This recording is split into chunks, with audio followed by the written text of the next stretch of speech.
Hello friends, UPSC mains याच्यामधला GS1 subject आणि GS1 मधला इंडियन सोसायटी कसा डील करायचा, काय अप्रोच असला पाहिजे, या सगळ्या फॅक्टर्सबद्दल आज आपण डिस्कस करणार आहे.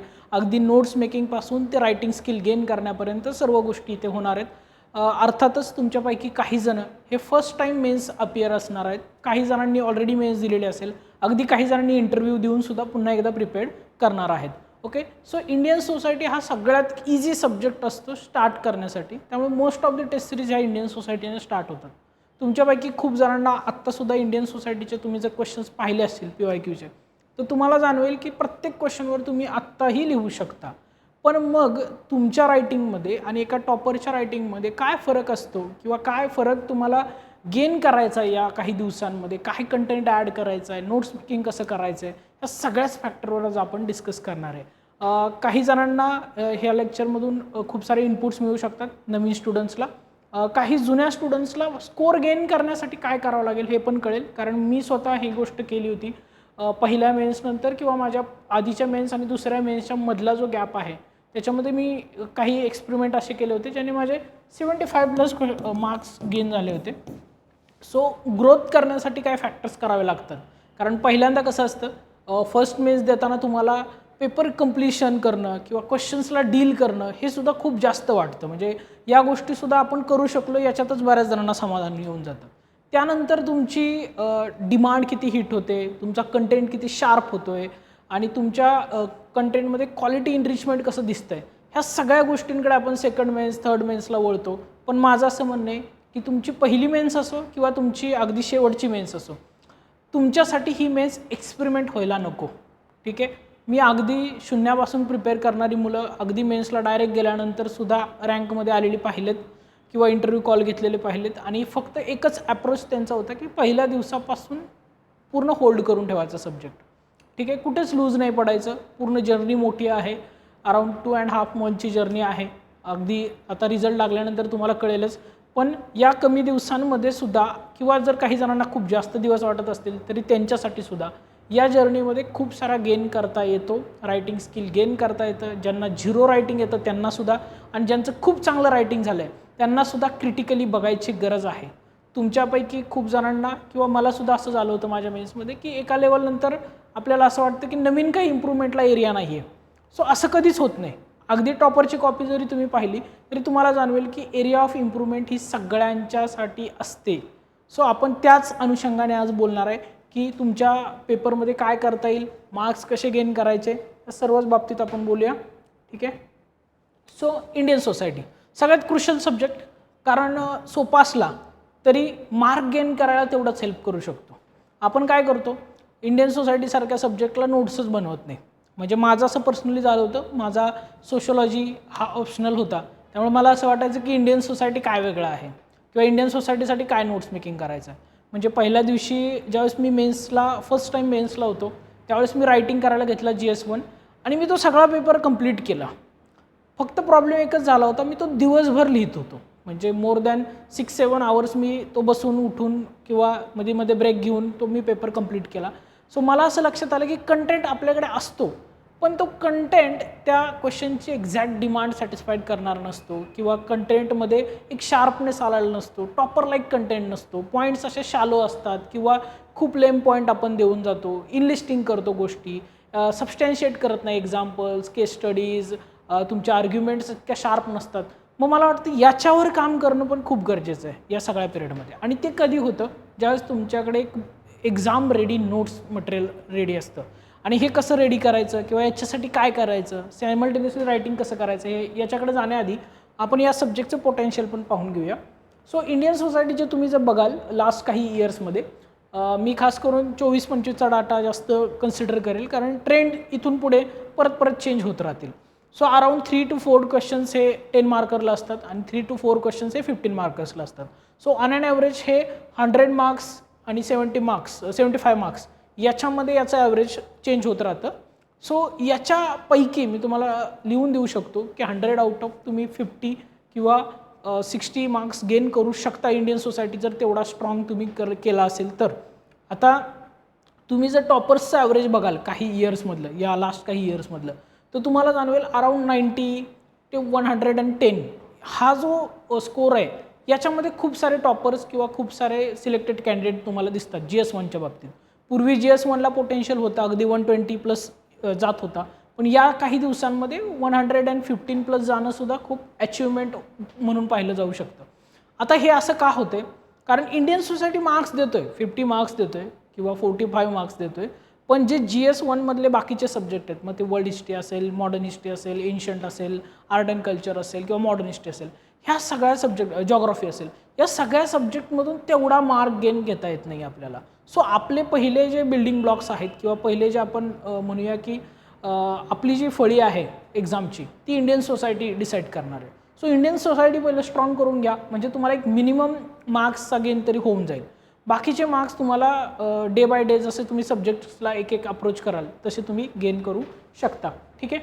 सो आपल्या हक्काचे मार्क्स आहेत हे. आउट ऑफ 75, आउट ऑफ 100 तुम्ही 50-45 मार्क्स आरामात घेऊ शकता. इवन त्याच्यापेक्षा जास्त 60 मार्क्सकडे पण तुम्ही जाऊ शकता. आणि बाकीच्या सब्जेक्ट्समधून पण जर तुम्हाला मार्क्स चांगले मिळाले तर 110+ किंवा 115+ तुमचा स्कोअर जाऊ शकतो. ठीक आहे. मी स्कोअर बोलताना थोडा रिअलिस्टिक राहतो. मी अगदी तुम्हाला 125-130 पण म्हणू शकतो, पण मला माहिती आहे की अलीकडचे ट्रेंड्स काय आहेत. सो आपण त्याच्यातून पण पुढे काही गोष्टी बघूया. आता GS1च्या बाबतीत काय कॉमन मिस्टेक्स आपण करतो? सो पहिली कॉमन मिस्टेक असते ती म्हणजे नोट्स. जसं मी तुम्हाला म्हटलं की मी स्वतः नोट्स नव्हत्या काढल्या GS1च्या, आणि ते कुठेतरी एक्झाम हॉलमध्ये आपण मॅनेज करायला जातो त्या क्वेश्चन्सला. सो जर इंडियन सोसायटीमधला एखादा क्वेश्चन असेल, चाइल्ड मॅरेजबद्दल असेल किंवा पॉवर्टीबद्दल असेल, एज्युकेशनबद्दल असेल, सो आपण तो कुठून तरी दुसरीकडून डाटा कलेक्ट करून त्याच्यामध्ये ॲड करतो. म्हणजे GS3 मधली इन्फॉर्मेशन GS1मध्ये यूज होते, GS2 मधली होते. ओके, ठीक आहे, आपल्याला एका लेवलला मल्टी डायमेन्शनल राहायचं आहे किंवा सब्जेक्ट्समधली इन्फॉर्मेशन इंटिग्रेट करून यूज करायचे, ॲप्लिकेशन समजलं पाहिजे नोट्सचं, दॅट्स ग्रेट. बट एक प्रॉब्लेम आहे याच्यामध्ये की जर स्पेसिफिक इन्फॉर्मेशन तुमच्याकडे नसेल त्या टॉपिकची, जसं की स्लम्स, अर्बनायझेशनच्या रिलेटेड एखादा टॉपिक असतो स्लम, सो स्लम रिलेटेड तुमच्याकडे स्पेसिफिक इन्फॉर्मेशन आहे का? तर नाही आहे. सो मग अशा वेळेस मॅनेज करताना तुमचे लॅकुनाच दिसून येतात एक्झामिनरला. स्पेसिफिक डाटा येत नाही, स्पेसिफिक इन्फॉर्मेशन येत नाही, आणि मग ते आन्सर कुठेतरी शॅलो किंवा अगदीच साधं सिम्पल वाटायला लागतं. मग तिथे जर मार्क घ्यायचे असतील तर पहिली गोष्ट नोट्स मेकिंग खूप चांगलं करा. दुसरी गोष्ट, तुम्ही PYQ पाहता, PYQ रीड करता, पण PYQ ॲनालाइज नाही करत. सो PYQ ॲनालिसिस काय आहे मी पुढच्या स्टेपमध्ये बोलणारच आहे तुम्हाला, पण आपल्याला PYQ सुद्धा ॲनालाइज करायचे. 2013 पासून 2025 पर्यंतचे PYQ जर तुम्ही व्यवस्थित पाहिले, त्याच्यामध्ये वेल स्ट्रक्चर मेकिंग केलं, त्याच्यामधला data information, central themes identify केले, लिडिंग स्टेटमेंट्स वेगळे केले, सो तुम्हाला ते खूप इझी जाईल एक्झाममध्ये रेप्लिकेट करायला. तिसरी गोष्ट अशी आहे की आपण काय करतो, खूप सारे टॉपिक्स आयसोलेशनमध्ये स्टडी करतो. म्हणजे जसं मी म्हटलं की पहिल्या याच्यामध्ये की तुम्ही इंटरलिंकेजेस खूप चांगलं करता, तसं काही मुलांच्या बाबतीत असं होतं की त्यांचा एक टॉपिक एकाच ठिकाणी यूज होतो. फॉर एक्झाम्पल, त्यांनी पॉवर्टी जर रीड केला असेल तर त्यांना नाही अनएम्प्लॉयमेंटवर त्याला लिंक करता येत, किंवा अनएम्प्लॉयमेंट रीड केला असेल तर त्याला अर्बनायझेशन रिलेटेड नाही लिंक करता येत. पण ॲक्च्युली एक्झाम जर तुम्ही बघाल, UPSCचे जे क्वेश्चन्स आहेत अराउंड 2019 नंतर कधी स्ट्रेट फॉरवर्ड येत नाहीत. ते मल्टिपल थीम्सला इंटरलिंक करून किंवा सिलेबसमधल्या मल्टिपल टॉपिक्सला इंटरलिंक करून बनतात. सो अशा वेळेस तुम्हाला आयसोलेशनमधला स्टडी नको आहे, तुम्हाला इंटरलिंकेजेस जमायला पाहिजेत, तुम्हाला कोरिलेशन्स एस्टॅब्लिश करता आले पाहिजेत. सो हा एक प्रॉब्लेम मला जाणतो, आणि हा आहे ना, हा प्रॉब्लेम ब्रेनस्टॉर्मिंगमुळे सॉल्व्ह होतो. तुम्ही एखादा टॉपिक घेऊन बसताय आणि त्याच्यावर विचार करत 1-2-3 मिनटं देताय त्या ब्रेनस्टॉर्मिंगसाठी, ती जर एक्सरसाइज केली तर हा काही दिवसांमध्ये सॉल्व्ह होऊ शकतो. अगदी नवीन मुलं जर असतील तर त्यांना मी हा नक्कीच सजेस्ट करेन. त्यानंतर दुसरा एक प्रॉब्लेम असतो, एक तर एक्झाम्पल यूज करत नाहीत most of the students, example खूप शालो असतात, आणि दुसरी गोष्ट एक्झाम्पल खूप जुने असतात. आत्ताचे करंट किंवा कंटेम्पररी एक्झाम्पल्स तुम्ही ॲड करणं खूप गरजेचं आहे. सो अनएम्प्लॉयमेंट रिलेटेड आता तुम्ही बघाल तर अनएम्प्लॉयमेंट किंवा जे यूथ रिलेटेड प्रॉब्लेम्स आहेत, ज्याला जेनझी रिव्हॉल्युशन्स आपण म्हणतो, मुवमेंट वगैरे चालू झालेले आहेत, अगदी कॉक्रोच जनता पार्टीसारखं एक इनिशिएटिव्ह असेल वगैरे, सो अशा गोष्टी जर तुम्ही कंटेम्पररी टाइम्समधल्या बघताय, करंट अफेअरमधल्या बघताय, त्या कुठेतरी केस स्टडी म्हणून देता येत असतील, एक्झाम्पल म्हणून देता येत असतील, सो तिथे पण मार्क्स गेन होणार आहे तुम्हाला. ठीक आहे. पुढं बघा, यस, सोशल चेंज एक लक्षात घ्या. इंडियन सोसायटीच्या बाबतीत कधीच क्वेश्चन हे स्टॅटिक राहत नाहीत कम्प्लिटली. हां, कम्प्लिटली डायनॅमिक पण नाही आहेत, पण मधला जो पिरियड असतो की त्याच्यामध्ये काही चेंजेस झालेले आहेत, ज्या बेसिक थिम्स आहेत त्याच्यामध्ये खूप सारे चेंजेस झाले. सो पॉवर्टी इरॅडिकेशनसाठी काही नवीन इनिशिएटिव्ह झाला असेल, अनएम्प्लॉयमेंट इरॅडिकेशन करण्यासाठी काय आलं असेल, एज्युकेशनसाठी काय आलं असेल, जसं की न्यू एज्युकेशन पॉलिसीसारखा क्वेश्चन असेल. सो अशा गोष्टींना हायलाईट करत चला की सोशल चेंजेस कसे होत आहेत, मॅरेज इन्स्टिट्यूशन्समध्ये काही चेंजेस झालेत का, किंवा ग्लोबलायझेशनच्या इम्पॅक्टवर बऱ्याचदा क्वेश्चन असतात. तर ग्लोबलायझेशनचा इम्पॅक्ट स्टडी करताना काही लेटेस्ट चेंजेस आपल्याला दिसत आहेत का, किंवा आफ्टर कोविड जो पिरियड आहे त्याच्यामध्ये डिग्लोबलायझेशन झालं होतं, त्याचे काही चेंजेस आपल्याला दिसलेत का. So social changes that means तुम्हाला करंट अफेअर आणि कंटेम्पररी अफेअरसोबत अवेअर राहायचं आहे. सो हा एक इग्नोर केला जातो पार्ट, आणि याच्यावर खूप सारे क्वेश्चन्स असतात आणि आपल्याला स्पेसिफिक डाटा देता येत नाही अशा वेळेस. सो अर्बनायझेशन आणि फ्लड हा वाला प्रॉब्लेम आहे. सो फ्लडिंग हा मध्यंतरी खूप ठिकाणी झालं होतं, चेन्नईमध्ये झालं होतं, मुंबईमध्ये झालं होतं, किंवा पुण्यामध्ये अर्बन फ्लडचा इश्यू झाला होता, किंवा आता दिल्लीसारख्या सिटीमध्ये अर्बन पोल्युशनचा इश्यू आहे. सो हे जे इश्यूज आहेत याच्या रिलेटेड सिलेक्टिव्ह सोल्युशन्स, सिलेक्टिव्ह त्या इश्यूजबद्दलची इन्फॉर्मेशन तुमच्याकडे असली पाहिजे, जनरलाइज इन्फॉर्मेशन नको. आणि हे तुम्हाला करंट अफेअरमध्ये खूप चांगलं कव्हर करता येईल. बऱ्याचशा इन्स्टिट्यूशनचे किंवा बऱ्याचशा ऑर्गनायझेशनचे पूर्ण इयरचे करंट अफेअर मिळतात मेन्ससाठी. सो मेन्स मटेरियल तुम्ही तसं यूज करू शकता. आता पहिला जो स्टेप असेल आपलं ते म्हणजे तुम्हाला हे कळायला पाहिजे की इंडियन सोसायटीचा सिलेबस कसा आहे आणि इंडियन सोसायटीचे PYQ कसे आहेत. मला माहिती आहे तुमच्यापैकी खूप जणांनी ऑलरेडी हा टास्क केला असेल, पण एकदा नव्याने समजून घेऊया या टास्कला कसं करायचं आहे. कारण काय झालं आहे, जरी तुम्ही मेन्स दिली असली, इंटरव्ह्यू दिला असला, तरी मधल्या पिरियडमध्ये तुम्ही प्रिलिम्स दिले. सो प्रिलिमचा एक फेज गेला आहे, 6-1 महिने तुम्ही या सगळ्यापासून डिटॅच होता, मेन्सच्या सगळ्या स्टडीपासून. मे बी लास्ट इयर काहींनी मेन्स दिली असेल तर ते सप्टेंबरपासून पूर्णपणे फ्री होते मेन्सच्या सायकलमधून. मग अशा मुलांना आत्ता जर पेपरला बसल्यावर काही क्वेश्चन आठवत नाहीत. सो मी असं म्हणेल की परत एकदा रिअलाईज होण्यासाठी की काय क्वेश्चन्स येतात, कसे येतात, त्यासाठी सुद्धा, आणि ज्या मुलांनी कधीच हा टास्क केला नाही तो ॲक्च्युली कसा परफॉर्म करायचा असतो PYQ ॲनालिसिसचा, त्या दोन्ही गोष्टींवर आज आपण चर्चा करणार आहे. सो पहिलं काय करा, तुम्ही जर इंडियन सोसायटीचा सिलेबस बघाल, तुम्ही जर इंडियन सोसायटीचा सिलेबस बघाल तो हा फक्त एवढ्या 4 लाईन्स आहे, 4 to 5 लाईन्स आहे. आता याच्यामध्ये खूप सिलेक्टिव्ह राहिलेत, ते फार जास्त गोष्टींबद्दल चर्चा नाही केलेली आणि खूप लिमिटेड गोष्टीच मेन्शन केल्यात, आपल्याला त्या डिकोड करायच्यात. म्हणजे हा जरी सिलेबस एक्सप्लिसिटली मेन्शन असला तरी याच्या अंडर खूप सारा हिडन सिलेबस आहे आणि आपल्याला तो हिडन सिलेबस डिगिंग आउट करायचा. सो हिडन सिलेबस कसा आयडेंटिफाय करायचा, कशा थीम्स आयडेंटिफाय करायच्या, सो त्याच्यासाठी येतात PYQ. सिलेबस पहा, नंतर PYQ पहा, दोन्हीमधलं कोरिलेशन एस्टॅब्लिश करा, तुम्हाला खूप सारा हिडन सिलेबस आयडेंटिफाय होईल. कसा करायचा ते पण मी तुम्हाला सांगतो. फॉर एक्झाम्पल मी तुम्हाला अर्बनायझेशन, आपण ही थीम घेऊया, ठीक आहे. अर्बनायझेशन हा सिलेबसमधला पॉईंट आहे, मी उचलला. त्यांनी काय विचारले, their problems and their remedies. ठीक आहे, अर्बनायझेशनचे काय प्रॉब्लेम्स आहेत आणि काय रेमेडीज आपण प्रोव्हाइड करू शकतो, याच्यावर जनरली थीम आहे. पण जर तुम्ही क्वेश्चन्स बघाल PYQमधून, मी आता तुम्हाला एका इयरचे क्वेश्चन्स दाखवतो, मेजर दाखवेल. आपली आजची थीम ही अर्बनायझेशन आहे PYQमधली.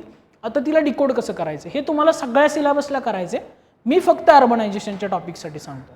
सो पहिला क्वेश्चन जो असेल त्याच्यामध्ये मी काय करेल, बघा, how is the efficient and the affordable urban mass transport key to the rapid economic development of India. So question अगदी सरळ आहे, पण अर्बनायझेशनबद्दल बोललं आहे, पण अर्बनायझेशनला लिंक कशासोबत केलं आहे, urban mass transport system. So अर्बनायझेशनचा एक जो इश्यू आहे, ट्रान्सपोर्टेशन किंवा अर्बन ट्रान्सपोर्टेशन किंवा अर्बन ट्रॅव्हलिंग, ज्याच्यामुळे होणारं एअर पोल्युशन वगैरे, ह्या सगळ्याच फॅक्टर्सला किंवा ट्रॅफिकच्या समस्या, ह्या सगळ्याच फॅक्टरला इथे एका थीममध्ये कव्हर केलं आहे, अर्बन मास ट्रान्सपोर्टेशन. ओके, सो तुमच्यासाठी या अख्ख्या क्वेश्चनमधली ही थीम आहे, अर्बन मास ट्रान्सपोर्ट. याच्यावर तुमच्याकडे काय आहे का नोट्समध्ये, किंवा एखादा पॉईंट तरी तुम्ही स्पेसिफिक कलेक्ट केला आहे का, एखादा एक्झाम्पल कलेक्ट केलं आहे का, तर अजिबात नाही. सो हे आपले एरियाज दाखवून देतात की आपण कुठे वीक आहे. ठीक आहे, अगदी महाराष्ट्रात मोनोरेल आहे किंवा मेट्रोचा एक्सपेरिमेंट आपण केलेला आहे, काही ठिकाणी ट्राम्प यूज केले जातात, काही इंटरनॅशनल ठिकाणी. सो आपण त्या सगळ्याच गोष्टींवर बोलूया, पण मग अर्बन मास ट्रान्सपोर्टचे तुमच्याकडे काय आहेत का एक्झाम्पल हे एकदा बघा, किंवा स्पेसिफिक पॉईंट आहेत का बघा. पुढचा बघा, 2020चा क्वेश्चन आहे, account for the huge flooding of million cities in India including the smart ones like Hyderabad and Pune, suggest lasting remedies measures. Okay, ठीक आहे, रेमेडियल मेजर्स. सो तुम्हाला विचारलं की अर्बन फ्लडिंग आणि अर्बन फ्लडिंग रिलेटेड तुम्हाला रेमेडीज सजेस्ट करायच्यात. ठीक आहे, सो हा पण एक अर्बनायझेशनचा प्रॉब्लेम आहे, पण एका स्पेसिफिक प्रॉब्लेमवर एवढा मोठा क्वेश्चन आला आहे. ठीक आहे, सो तुमच्याकडे या प्रॉब्लेम रिलेटेड इन्फॉर्मेशन किती आहे हे एकदा चेक करा. जसं की मुंबईमध्ये इनफ्लो सारखी सिस्टीम IITच्या हेल्पने आपण राबवली आहे, जी अर्ली वॉर्निंग सिस्टीम म्हणून कन्सिडर केली जाते. काही ठिकाणी डॉपलर्सचा यूज केला जातो. डॉपलरसुद्धा एक अर्ली वॉर्निंग सिस्टीम म्हणून एक काम करते किंवा वेदर फोरकास्टिंगचं काम करते. सो या रिलेटेड तुमच्याकडे काय इन्फॉर्मेशन आहे हे एकदा बघा आणि ही एक थीम साईडला लिहून द्या. अर्बन म्हणजे आता मी जर म्हटलं तर पहिलं आपण अर्बन मास ट्रान्सपोर्ट ही एक थीम झाली. दुसरं फ्लड एक थीम झाली, अर्बन फ्लड. आता तिसरी म्हणजे आपण असे इनलिस्टिंग करणार आहे एक एक एक एक टॉपिक. सो थर्ड काय असेल याच्यामध्ये किंवा मी इथेच हायलाईट करेल. क्वेश्चन नंबर 70 2021चा क्वेश्चन आहे. What are the main socio economical implications arising out of the development of IT industries in the major cities of India. So आपल्याला क्वेश्चनमध्ये दिसतंय IT industry and major cities in India. So IT इंडस्ट्रीचा काय socio economical implication झालेत आपल्याला फक्त 2-3च माहिती असतात. म्हणजे आपण काय करतो जसं की खूप जण कमोडिफिकेशनबद्दल बोलतात किंवा कन्झ्युमरिझमबद्दल बोलतात किंवा IT इंडस्ट्रीमुळे चेंज झालेलं डेटिंग कल्चरबद्दल बोलतात किंवा जे प्लॅटफॉर्म्स आहेत वेगवेगळे आपण स्विगी झोमॅटो यूज करतात त्याच्या यूजबद्दल बोलतात. सो तुम्हाला तेवढंच लिमिट नाही करायचं, तुम्हाला सोशो इकॉनॉमिकल सगळेच फॅक्टर माहिती पाहिजेत. इकॉनॉमिकल चेंजेस पण काय झाले आहेत, अर्बनायझेशनचा रेट कसा ग्रो झाला आहे, अर्बनायझेशनमध्ये तुम्हाला हाऊसिंगच्या समस्या कशा दिसत आहेत, मग गेटॉयझेशन कसं बदलतं आहे, ह्या सगळ्याच फॅक्टरबद्दल तुम्हाला इथे बोलता आलं पाहिजे. ठीक आहे. सोशो इकॉनॉमिकमध्ये मल्टिपल फॅक्टर्स येतात. सोशोमध्ये तुम्हाला अगदी कल्चरल चेंजेस पण दिसतात, सोसायटीमधले काही कास्ट सिस्टीमबद्दल चेंज झाले असतील किंवा सोशल इन्स्टिट्यूशन्समध्ये काही चेंजेस झालेले असतील, म्हणजे याच्यामध्ये जेंडर रिलेटेड काही रोल्समध्ये चेंज झाला असेल किंवा आता आपल्या अलीकडे आपण बघतो की डे केअर सेंटर्स वाढलेत, ओल्ड एज होम्स वाढलेत. सो या सगळ्या गोष्टी ह्या IT सिटीजच्या आहेत. सो या सगळ्या फॅक्टर्सवर आपल्याला चर्चा करायची. मी जे पॉईंट्स बोलतोय ते खूप जनरल आहेत. मी असं नाही म्हणत मी खूप स्पेसिफिक पॉईंट बोलतोय, पण माझं असं म्हणणं आहे की याच्या रिलेटेड आपल्याला एवढंच माहिती असतं. यापेक्षा खूप जास्त पॉईंट्स असू शकतात. म्हणजे आपण या पॉईंट्सवर बोलायला गेलो तर 3-4-5 पॉईंट नंतर आपण स्टॉप होतो. पण तिथे एखादा जर टॉपर असेल त्याने खूप चांगलं ॲनालिसिस केले तर तो मोर दॅन 6-7 पॉईंट्स देतो आणि ते पण खूप चांगल्या क्वालिटीचे. सो तिथे मार्क्स गेन त्याला जास्त होणार आहे, तुम्हाला नाही होणार आहे. सो आपल्याला ते पण बघायचं की आपण कुठे कमी आहे. त्यानंतर तुम्हाला 9 नंबरचा पॉईंट मी याच्या आधी इथे आपण एक थीम अजून ॲड करूया. काय होती ती IT सिटीज इम्पॅक्ट विचारला होता, सोशो इकॉनॉमिकल विचारला होता. ठीक आहे. पुढचा क्वेश्चन बघा. क्वेश्चन 23 2023चा आहे. सो क्वेश्चन काय खाली येते question. Does urbanization led to the more segregation and or marginalization of the poor in Indian metropolises? So आपल्याला एक लक्षात घ्यायचं आहे की अर्बनायझेशनमुळे मेट्रो सिटीमधले जे पुअर होते किंवा जे पॉवर्टीमध्ये असणारे लोक होते त्यांना आपण मार्जिनलाइज केलं आहे का त्यांच्या ओपिनियनच्या बाबतीत, त्यांना आपण पॉलिसी मेकिंगमध्ये मार्जिनलाइज केलं आहे का किंवा बेनिफिट्स जे अर्बनायझेशनचे येत आहेत त्याच्यासाठी मार्जिनलाइज झालेत का ते, इवन त्यांचं आपण सेग्रिगेशन करतोय का. म्हणजे काही ठिकाणी तुम्हाला स्लम्स दिसतात. सो स्लम्स ह्या पॉवर्टीचं एक सेग्रिगेशन आहे अर्बन सिटीमधनं, जसं की धारावी आणि धारावीच्या शेजारी असणारा अर्बन एरिया. सो दोन्हीमध्ये ह्यूज डिफरन्स तुम्हाला दिसतो. हे सेग्रिगेशन जे आहे सिलेक्टिव्ह सेग्रिगेशन म्हणजे पॉवर्टीमध्ये असणाऱ्या लोकांना काही अर्बन रिच एरियामधून किंवा इलाइट एरियामधून आपण सिलेक्टिव्हली उचलतो आणि बाहेर टाकतो. ही जी प्रोसेस आहे याला आपण सेग्रिगेशन म्हणू शकतो. किंवा मार्जिनलायझेशन त्यांच्या ओपिनियन्सबद्दल असेल, त्यांच्या रोल्सबद्दल असेल, त्यांच्या राईट्सबद्दल असेल किंवा त्यांना मिळणाऱ्या बेनिफिट्सबद्दल असेल, ह्या सगळ्याच गोष्टींबद्दल हा क्वेश्चन बोलतो. सो याच्याबद्दल आपल्याकडे डाटा होता का तर नव्हता. So segregation of poors. ठीक आहे. सो तुमची ही एक थीम झाली. पुढे बघा क्वेश्चन नंबर 5. काय क्वेश्चन आहे 2024चा आहे. Why do large cities tend to attract more migrants than the smaller towns, discuss in the light of the conditions in the developing countries. Okay. So ज्या मोठ्या सिटीज आहेत मुंबईसारख्या मेट्रो सिटीज आहेत त्या जास्त लोकांना मायग्रेशनसाठी अट्रॅक्ट करत आहेत. पण ज्या स्मॉल सिटीज आहेत ज्या छोट्या छोट्या, आता महाराष्ट्रात तुम्ही बघाल तर खूप साऱ्या अशा छोट्या सिटीजसुद्धा आहेत पण त्या तेवढ्या अट्रॅक्ट करत नाहीत. या रिलेटेड हा क्वेश्चन आहे. सो यामध्ये तुम्हाला काय अपॉर्च्युनिटीज येतात, काय पुल फॅक्टर्स असतात किंवा काय पुश फॅक्टर्स असतात, या सगळ्या गोष्टींबद्दल डिस्कस करायचं आहे. इथे सुद्धा स्पेसिफिक इन्फॉर्मेशन लागेल आणि आपण इथे कुठेतरी कमी पडतो. सो मायग्रेशन अँड अर्बनायझेशन हा पण एक 5वा पॉईंट येईल. Migration and urbanisation. ठीक आहे. आणि लास्ट जो क्वेश्चन राहील 2025चा, ओके, स्मार्ट सिटीवर आला परत एकदा. बघा थीम रिपीट झालेली दिसते तुम्हाला. How does smart city in India address the issue of urban poverty and the distributive justice. Okay, almost त्याच क्वेश्चन्सला रिफ्रेम करून किंवा रिडायरेक्ट करून एक नवीन प्रश्न बनलेला आहे. So urban poors, urban poverty याच्यावर हा दुसऱ्यांदा क्वेश्चन आलेला दिसतो. मी तरी 2019 पासूनचे क्वेश्चन्स घेतले. तुम्ही 2013 पासून बघितल्यानंतर तुम्हाला खूप साऱ्या थीम्स आयडेंटिफाय होतील. आता मला सांगा, ह्या आपण असं म्हणताना की सिलेबसमधल्या प्रत्येक पॉईंटवर तुमच्याकडे ॲटलिस्ट 200 to 300 वरची एक नोट असली पाहिजे. ठीक आहे. अर्बनायझेशनकडे वर तुमच्याकडे असेल 2300 वरची, 200 and 300 वरची एखादी नोट असेल. पण मला सांगा, या प्रत्येक थीमवर तुमच्याकडे नोट आहेत का?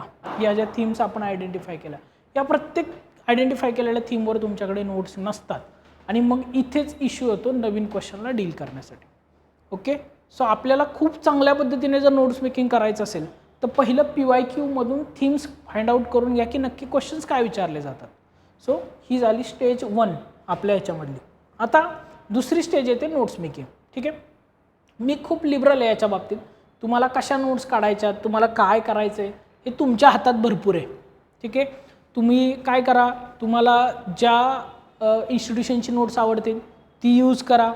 ॲज अ बेस मटेरियल म्हणून तुम्हाला काय वापरायचं ते वापरा. ठीक आहे. व्हॅल्यू ॲडिशनसाठी काय वापरायचं ते मी तुम्हाला सांगतो.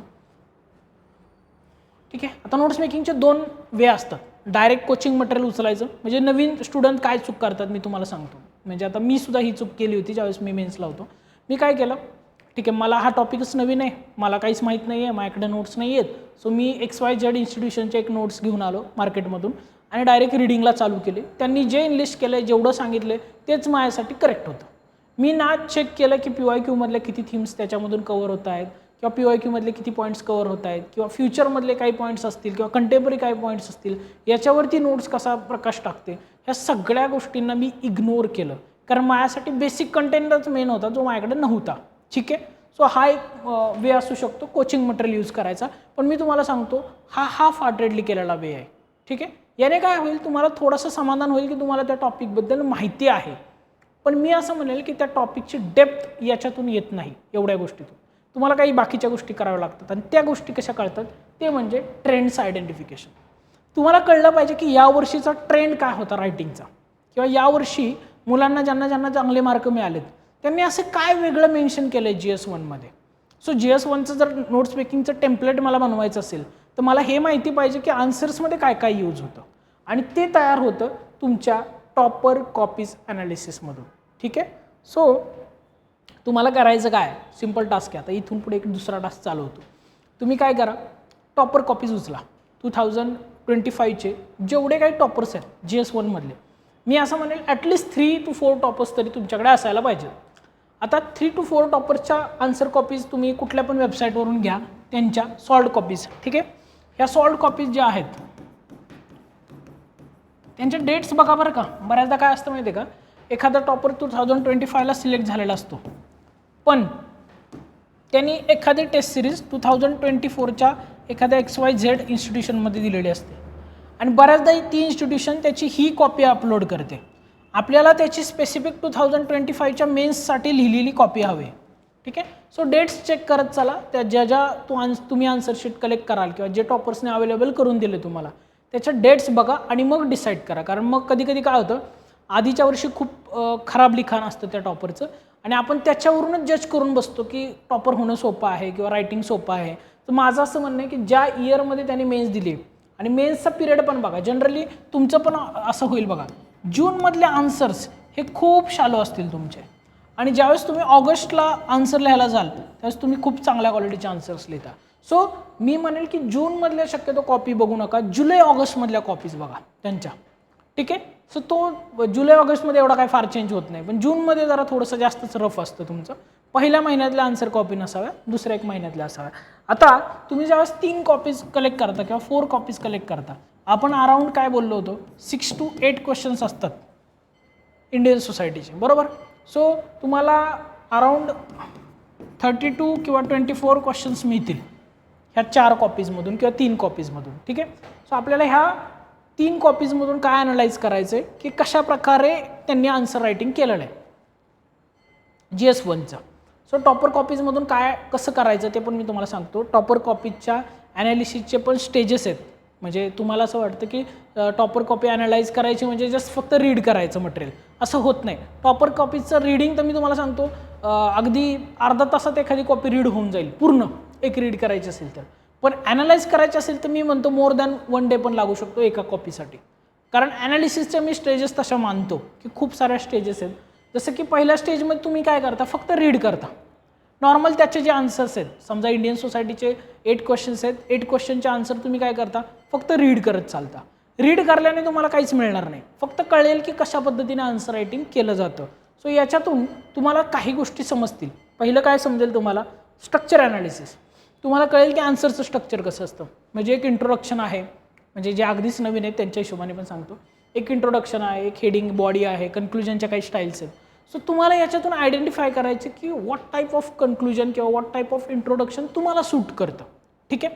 म्हणजे काही जणांना बघा डेफिनेशन फॉर्मॅट आवडतो, ते जाऊ शकतात डेफिनेशनला. पण मी तुम्हाला सांगतो डेफिनेशन हा खूप जुना फॉर्मॅट झाला. म्हणजे अगदी मी म्हणेल 2016-17ला जे मुलं लिहित होते तशा टाईपमध्ये लिहिण्यासारखं होईल ते. सो डेफिनेशन जनरली लिहायची नाही until and unless new terms introduce होत नाहीत. जसं की डेमोग्राफिक विंटर नवीन टर्म होती, ट्विस्टर्स जॉग्राफीमधले काही टर्म्स होत्या ज्या एक्सप्लेन कराव्या लागतील, तुम्हाला सांगावं लागेल डेफिनेशनमधून. हां, पण जे खूप जनरलाइज आहेत, अर्बन पॉवर्टी काय एक्सप्लेन करणार आहे तुम्ही, कशासाठी डेफिनेशन लिहिताय, किंवा पॉवर्टीची डेफिनेशन कशासाठी गरजेची नाही आहे गरजेची. इथे तुमच्याकडून एक्सपेक्टेड आहे की तुम्ही हायर मटेरियल प्रोव्हाइड करा. सो मग अशा केसमध्ये काय असू शकतं, एखादा डाटा देऊ शकता, इंडेक्स देऊ शकता, कोट्स यूज करू शकता. आता ठीक आहे, कोट्सला लिमिटेशन आहे बरं का, कोट्स सगळीकडे यूज करू नये, ते चांगलंही दिसत नाही. GS2 GS4मध्ये ते बऱ्यापैकी ठीक सूट करतं. GS1मध्ये मी कधी सजेस्ट करणार नाही कोट्स यूज करा, पण एक टाईप ऑफ इंट्रोडक्शन तुम्हाला कळून जाऊ शकतं. ते पॅराडॉक्स एक इंट्रोडक्शनचा एक चांगला प्रकार असू शकतो बरं का. पॅराडॉक्स म्हणजे मी तुम्हाला एक समजून सांगतो. समजा एखादा क्वेश्चन आला आहे अर्बन हंगरच्या रिलेटेड आला आहे किंवा माल न्यूट्रिशनच्या रिलेटेड एखादा क्वेश्चन आला आहे. सो तुमच्या डोक्यात काय आलं पाहिजे की इंडियाचा बफर स्टॉक आहे 2 to 3 times of its needs. Okay. So आपल्या नीडच्या 2 to 3 टाइम्स आपल्याकडे बफर स्टॉक आहे. पण सायमल्टेनियसली ग्लोबल हंगर इंडेक्समध्ये आपली रँक 111 आहे.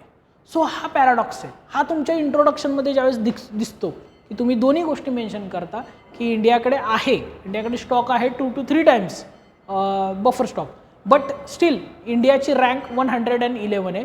That shows the difference between आपण किती आहोत आणि आपण किती पोचलो आहे टार्गेट्सपर्यंत. सो SDG बरोबर कम्पेअर करू शकता वगैरे. So paradox type of introduction करायला वेळ लागतो. ठीक आहे, ते समजायला, आणि ते प्रत्येक ठिकाणी मॅच करतील असं नाही, आपल्याकडे त्याचा डाटासुद्धा असायला पाहिजे. ओके. सो पुढे जाऊया. याच्यामध्ये तुम्ही नॉर्मली बघून घ्या, पहिल्या स्टेजमध्ये कधीही डायरेक्टली काही रायटिंग करायला घ्यायचं नाही. हां, तुम्ही एक करू शकता, टॉपरच्या कॉपीजमधून एखादा कंटेंट तुम्हाला आवडला, फॉर एक्झाम्पल त्याचे इंट्रोडक्शन्स आवडले, किंवा तुम्हाला असं वाटलं की अरे हे इंट्रोडक्शन मला परत लिहिता येईल कुठेतरी, किंवा हे कन्क्लुजन मला परत लिहिण्यासारखं आहे. सो ते गोष्टी कलेक्ट करून नक्कीच ठेवू शकता. स्टेज 2मध्ये काय करायचं, कंटेंट ॲनालिसिस करायचं. आता एक बघायचं क्वेश्चन काय विचारला होता, क्वेश्चननुसार याने डायमेन्शन्स किती किती कव्हर केलेत. ठीक आहे. सो तुम्हाला याच्यातून कळतं की नंबर ऑफ पॉईंट्सचं इम्पॉर्टन्स काय, क्वालिटी पॉईंट्स किंवा प्रायोरिटी ऑफ पॉईंट्स. जर एखादा क्वेश्चन एखाद्या प्रॉब्लेम्सला स्पेसिफिक टार्गेट करतोय तर तिथे सुद्धा तुमच्या आन्सरमधला स्पेसिफिक जो पॉईंट असेल तो पहिला प्रायोरिटीमध्ये येईल. आणि जे जनरलाइज पॉईंट असतात जसं की अनएम्प्लॉयमेंट, पॉवर्टी, मी बऱ्याच जणांच्या याच्यामध्ये बघतो की हे पॉईंट सर्रास असतात त्यांचे, पण ते सगळ्यात शेवटी असायला पाहिजेत. तुमच्या प्रायोरिटी वाईज ज्या पॉईंट्सची इम्पॉर्टन्स जास्त आहे क्वेश्चनमध्ये किंवा सेंट्रल आयडिया जास्त आहे त्याची, ते वरती असले पाहिजेत. सो डायमेन्शन्स कवर बघा, त्या डायमेन्शन्सला प्रायोरिटाईज करा, हे एक बघा. दुसरं, स्टॅटिक प्लस करंटचा त्याने बॅलन्स कसा केला हे बघा. बऱ्याचदा आर्ग्युमेंट स्टॅटिक असतात, एक्झाम्पल करंट असतं किंवा बऱ्याचदा दोन्ही करंट असू शकतं, नवीन आर्ग्युमेंट जनरेट होऊ शकतात, नवीन एक्झाम्पल जनरेट होऊ शकतात. सो स्टॅटिक आणि करंटला त्यांनी बॅलन्स कसं केलं आहे, कारण आपण बऱ्याचदा काय करतो, आपल्या नोट्स खूप स्टॅटिक असतात, सो आपण ॲज इट इज नोट्स लिहून येतो आणि करंटमधलं काहीच रिलेव्हन्स एस्टॅब्लिश करत नाही. सो प्रत्येक जर क्वेश्चन UPSC विचारते, UPSCला एक मेसेज द्यायचा असतो त्यांच्या क्वेश्चन्समधून, मग ते प्रिलिमचे असो किंवा मेन्सचे असो, त्या इश्यूजला त्यांना हायलाईट करून द्यायचं असतं की जगाने याच्यावर विचार करायला पाहिजे. डेमोग्राफिक विंटर काय उगाच विचारलेला क्वेश्चन नाही आहे. सो अशा गोष्टींना UPSC इंटेन्शनली हायलाईट करून देत असते. सो अशा क्वेश्चन्समध्ये समजून घ्या की त्याचं करंट काहीतरी रिलेव्हन्स असणारच आहे. सो करंटमधल्या गोष्टी तिथे ॲड करा, तुमचा आन्सर अजून इनरिच होईल. सो पहा की टॉपरनी कसं केलं. पुढे टॉपरने एक्झाम्पल्स कसे यूज केलेत, कुठे यूज केलेत, म्हणजे अननेसेसरी असंही नाही करायचं की तुमचे आर्ग्युमेंट एकच आहे आणि एक्झाम्पल 4-5 आहेत, असंही नाही करायचं. बॅलन्स बघा, एक्झाम्पल आर्ग्युमेंटमध्ये किती वेळा एक्झाम्पल्स यूज झालेत, आर्ग्युमेंट्स कसे यूज झालेत आणि कोणत्या याला कुठले एक्झाम्पल्स यूज झालेत हे पण बघा. त्यानंतर रिपोर्ट्स, जजमेंट, इंडायसेस वगैरे हे कसे यूज केलेत ते पण बघूया. आपण काढणार आहे, याचा एक पॅटर्न काढणार आहे. थर्ड असते तुमच्या टॉपर आयडेंटिफिकेशन किंवा टॉपरच्या ॲनालिसिसमधली गोष्ट, ती म्हणजे आपल्याला आयडेंटिफाय करायचं असतं की आपण कुठे लॅक आहोत व्हॅल्यू ॲडिशनच्या बाबतीत, किंवा टॉपर असं काय करतोय जे आपल्या आन्सरमध्ये कधीच नव्हतं, जे आपल्या आन्सरमध्ये नसतं आणि टॉपर जे युजली यूज करतो बऱ्याच आन्सर्समध्ये, त्याला आपण व्हॅल्यू ॲडिशन म्हणायला लागतो. ठीक आहे, व्हॅल्यू ॲडिशनची कन्सेप्ट प्रत्येकासाठी नवीन नवीन असते बरं का, म्हणजे अगदी नवीन असतात त्यांच्यासाठी सगळंच व्हॅल्यू ॲडिशन असतं. ज्यांनी ऑलरेडी चांगल्या पद्धतीचं रायटिंग केलं आहे, त्यांना गेन झाला आहे मार्क्समध्ये, त्यांच्यासाठी व्हॅल्यू ॲडिशन ही खूप सिलेक्टिव्ह असू शकते. सो आयडेंटिफाय करा की तुम्ही काय यूज करता तुमच्या आन्सरमध्ये आणि काय राहतं तुमच्याकडून करायचं. सो तुम्हाला लक्षात येईल की काही डायग्राम्स तुम्ही करत नसाल किंवा काही फ्लो चार्ट्स तुम्ही वापरत नाही, मॅप्सचा तुम्ही वापर करत नाही किंवा केस स्टडीज यूज करत नाही. एक मी तुम्हाला हे पण सांगेल बरं का, इंडियन सोसायटी हा समहाऊ सोशोलॉजीचाच एक ऑफशूट आहे. ठीक आहे, सो इंडियन सोसायटीमध्ये ज्या मेथोडॉलॉजीज आहेत डाटा कलेक्शन करण्यासाठी यूज केलेल्या, त्या सोशोलॉजिकल रिसर्च मेथोडॉलॉजीज आहेत आणि त्याच्यामध्ये सगळ्यात फेमस केस स्टडीज असतात. सो केस स्टडीज यूज करा, फील्ड सर्वे यूज करा, केस स्टडी यूज करा, इंडेक्सेस यूज करा किंवा एखाद्या ऑर्गनायझेशनने घेतलेली क्वेश्चनरी असेल ती यूज करा, इंटरव्ह्यूज असतील छोटे ती यूज करा. असं काही नाही की आपल्याला पूर्ण लिहायचा आहे मेसेज, जस्ट फक्त त्यांना मेन्शन करून द्यायचं की तुम्हाला मेथोडॉलॉजीज माहिती आहेत, डिफरंट मेथोडॉलॉजीज. ओके, सो ते एक आहे. कोटेशन्स यूज करू शकता, कीवर्ड्स यूज करू शकता कन्क्लुजनमध्ये. कन्क्लुजन बऱ्यापैकी हाय साऊंडिंग वर्ड्समध्ये जातं, सो त्याच्यावर एक काम करायला पाहिजे, हे पण तुम्हाला कळेल. ठीक आहे, हा प्रत्येकाचा एरिया वेगवेगळा असू शकतो व्हॅल्यू ॲडिशनचा.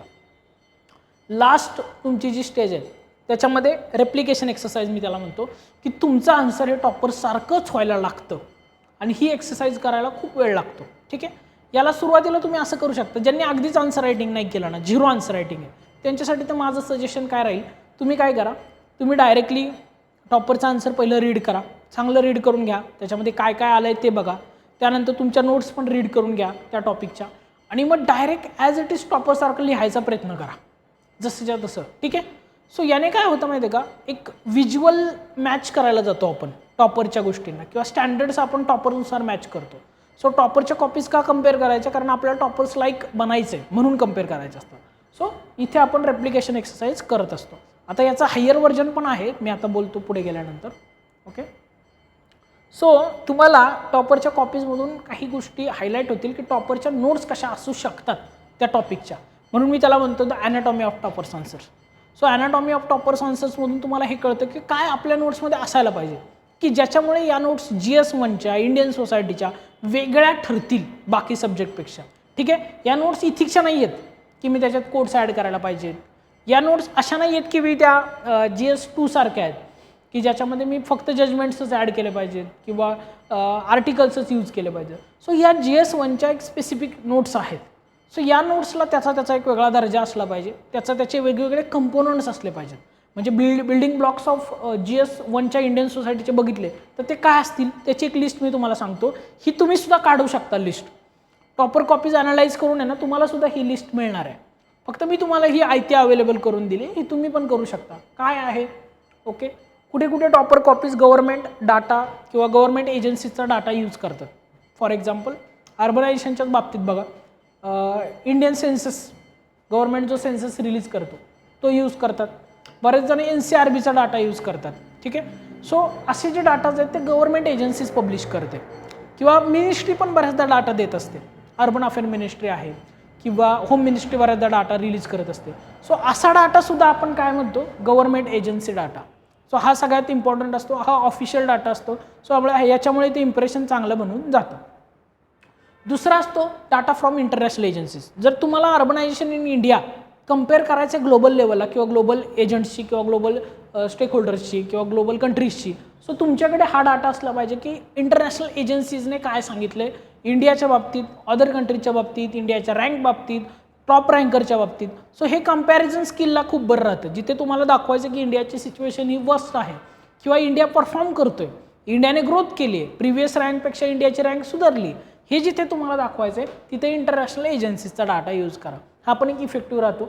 पुढे बऱ्याचदा काय असतं माहिती आहे का, खूप सारे प्रॉब्लेम्स आहेत. जसं तुम्हाला हे म्हणत आहे UPSC काही गोष्टींमध्ये म्हणते की highlight the problems, enlist the remedies किंवा सजेस्ट द रेमेडीज. हे सगळ्या गोष्टी त्यांनी आधी स्वतःसुद्धा केलेल्या आहेत बरं का. म्हणजे अर्बनायझेशनमध्ये प्रॉब्लेम हे त्यांना माहिती आहे किंवा पॉवर्टी हा प्रॉब्लेम हे त्यांना माहिती आहे, म्हणून तर त्यांनी वेगवेगळ्या कमिटीज एस्टॅब्लिश केल्या ना पॉवर्टीसाठी. रंगराजन कमिटी, तेंडुलकर कमिटी कशासाठी एस्टॅब्लिश केली. सो अशा काही कमिटीज आणि त्यांचे सजेशन्स, 1-2 सजेशन असावे, जास्त सजेशन करू नका. शांताकुमार कमिटी होती बघा, फूड सिक्युरिटी किंवा जी PDS डिस्ट्रीब्युशन सिस्टीम आहे त्याच्यासाठी. सो तुम्हाला स्पेसिफिक माहिती पाहिजे की एखादी कमिटी काय सजेस्ट करते त्या पर्टिक्युलर गोष्टी बाबतीत किंवा प्रॉब्लेम बाबतीत. सो जनरली कमिटीज ह्या प्रॉब्लेमला सोल्युशन ओरिएंटेड बघण्यासाठी संघटित केलेल्या असतात. सो त्यांचे सजेशन्स खूप मॅटर करतात, ते खूप व्हॅल्यू ॲडिशन देतं तुमच्या आन्सरला. सो प्रत्येक टॉपिकमध्ये तुमच्याकडे कमिटीज आहेत का गव्हर्नमेंटने एस्टॅब्लिश केलेल्या, गव्हर्नमेंट्सला सजेशन करणारं काय आहे का. बऱ्याचदा कमिटी कुठल्या एका व्यक्तीच्या नावाने नसतात. ओके, सेकंड ARC आहे, जसं ARC आहे, सेकंड ARC आहे, या काय कोणाच्या नावाच्या कमिटी नाही आहेत.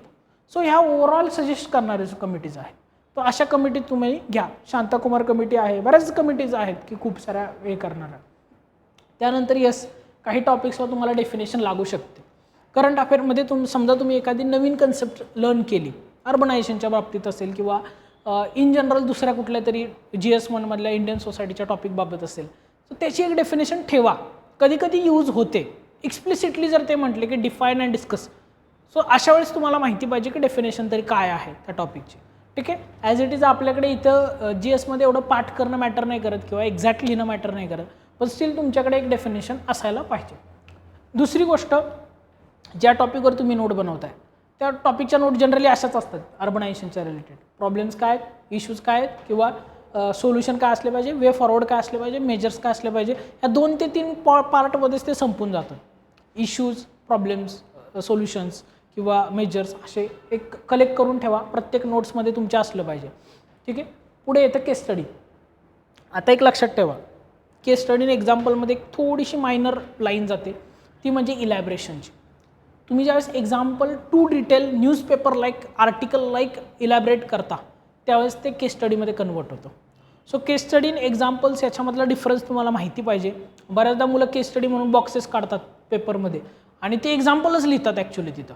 सो तसं नका करू. एक्झाम्पल म्हटलं तर त्याचा खूप शॅलोनेस असतो किंवा खूप टू दी पॉईंट असतं, आणि ज्यावेळेस आपण त्याला केस स्टडी म्हणतो त्यावेळेस केस स्टडी ही अगदी सुरुवातीपासूनच्या गोष्टी सांगण्यात प्रयत्न करते.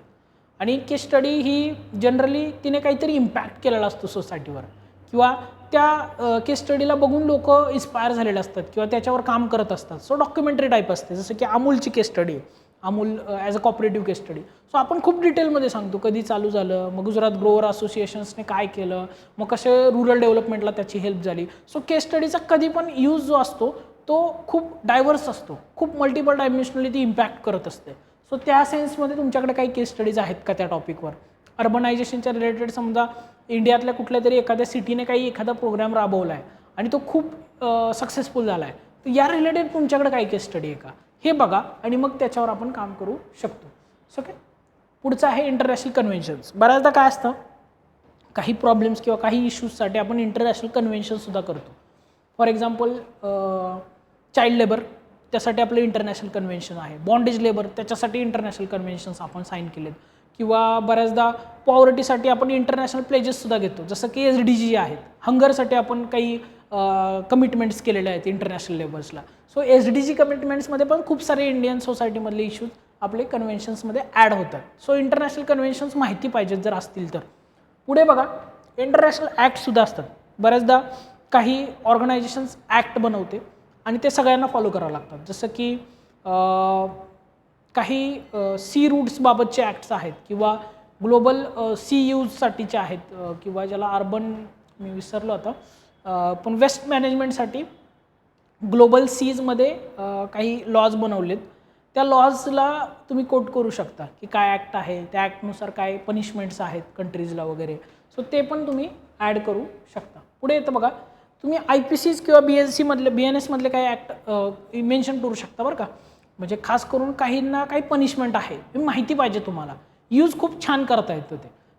फॉर एक्झाम्पल चाइल्ड लेबरच्या अगेन्स्ट BNSच्या अंडर कुठला सेक्शन काम करतो किंवा कुठल्या याच्यावर काही लॉ आहे किंवा sexual harassment at work place. So अशा रिलेटेड जे IPCs किंवा BNS असतील ते मेन्शन करून द्या.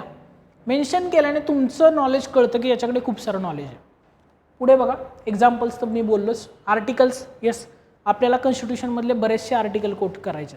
ठीक आहे. शक्यतो फंडामेंटल राईट्स आणि जे DPSPs आहेत आणि फंडामेंटल ड्युटीज हे एक्सप्लिसिटली यूज होतं खूप सगळ्या ठिकाणी. सो त्याचं कोरिलेशन एक एस्टॅब्लिश करून ठेवा. आर्टिकल 21च्या अंडर खूप सारे सब आर्टिकल्स आहेत किंवा सब पॉईंट्स आहेत किंवा सब राईट्स दिलेले आहेत. सो राईट टू लाईफच्या अंडर खूप सारे आर्टिकल्स येतात, ते एक इनलिस्ट करून ठेवा. तुम्हाला माहिती पाहिजे काय आहे त्याच्यामध्ये ते. पुढे बघा, काही हाय साऊंडिंग कीवर्ड्स पण कलेक्ट करून ठेवा.